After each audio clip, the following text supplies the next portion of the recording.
This is a Sports Catastrophe production. Hey there, hello there. It's Jeff Cutastrophe. Welcome to another Sports Catastrophe on this date. And on this day, December the 15th, 1980, the New York Yankees felt like they won the lottery as Dave Winfield was picked up by Steinbrenner for a 10-year contract in free agency. Now, Dave Winfield is an icon in the world of sports. Not just because, he was a great right fielder who played for the Padres, Yankees, Angels, Jays, Twins, and Indians in his career and, helped the Jays win the 92 World Series. Oh, no. It was what he was in professional sports. When he left the University of Minnesota in sports, he was actually picked by 4 teams in 3 different sports. The Padres selected him as a pitcher with the 4th pick in the MLB draft. The Atlanta Hawks signed in the 5th round of the 1973 NBA draft, and the Utah Stars at the ABA made him a 6th-round pick. And even though that he didn't play college football, the Vikings selected Winfield in the 17th round of the 1973 NFL draft, becoming one of 6 players ever to be drafted in 3 professional sports. George Carter, Jojo White, Noel Jenke, Mickey McCarty, and Dave Logan were the others. So anyway, Winfield chose baseball instead of basketball and football. So he went baseball. The Padres picked him 4th overall. The Padres promoted him to the major leagues, and they liked his right field powerful bat. So they switched him from pitcher to hitter. You could still have a rifle arm. So he was a great legend for the Padres in the late 70s. Sadly, though, he would head to the Yankees in free agency. Anyway, so on this day in 1980, Steinbrenner gave Winfield the game's highest contract, 10 years, $23 million, a.k.a. $2.3 million a year. That $23 million in today's dollars is $75.6 million. So he would have earned $7.5 million per year pocket change. But anyway, Steinbrenner thought he was signing him to 10 years, $16 million. But because of the cost of living clause in a contract, it cost him $7 million. So he signed $2.5 million a year.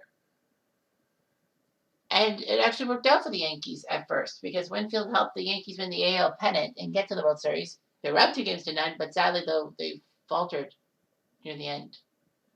Winfield could not do well in the World Series. He only got 1 hit.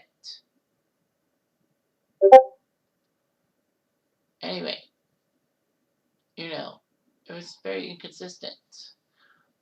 I mean, the Yankees didn't have Jackson or Nettles that well. So Winfield did pretty good for himself. Unfortunately, Winfield was,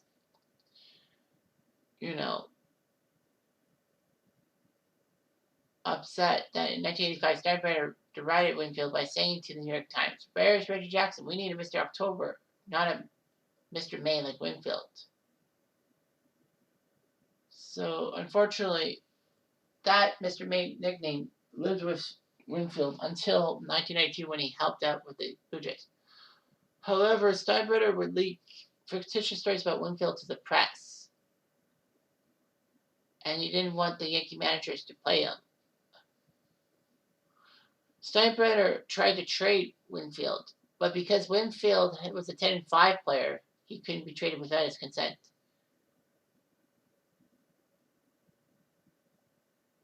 So anyway, what ended up happening was a 10-5 player, you spent 10 years in the majors and 5 years with a single team. You have to be told about the trade. Winfield did pretty well for himself. He actually got over 700 RBIs in a 7-year span between 1982 and 1988. He was elected to play in the All-Star game every season. And he won 5 Gold Gloves. What was Steinbrenner's fucking problem?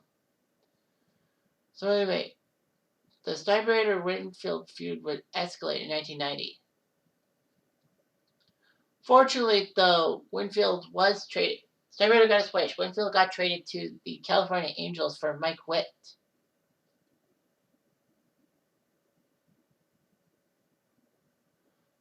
Anyway, he would help out the Angels as well. Unfortunately, Steinbrenner's problem. Well, Steinbrenner may have gotten rid of Winfield like he wanted to. His problems were just starting, as it was found out that he paid $40,000 to Howie Spira, a gambler, to try to get information on Winfield. And Steinbrenner soon faced a lifetime ban, but only got 2 years suspended. But that actually was good because in the 2 years that Steinbrenner was not allowed to be anywhere near the team rebuilt while the Yankees kind of sucked in the early 90s, mind you. So yeah, so he did okay for the Angels. And then he signed with the Jays December 19th, 1991 to be their DH. And he played Whitfield too.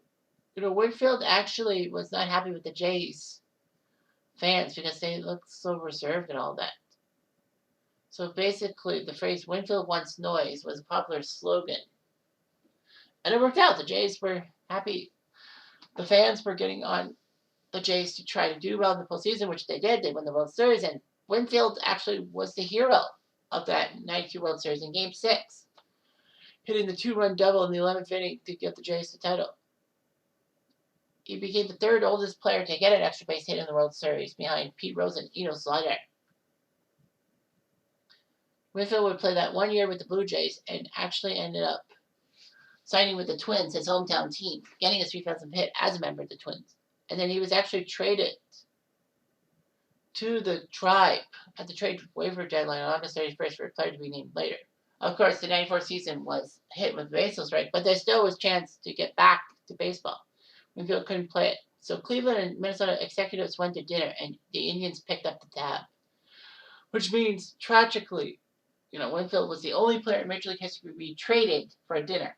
Some sources do say that Winfield was sold by the Twins to the Indians. He played for the Indians, played only 46 games for the 95 Tribe that actually should have won the World Series with 100 wins. But no, he couldn't participate in the postseason. So yeah, Winfield was inducted to the Hall of Fame as a Padre, and he was not too happy.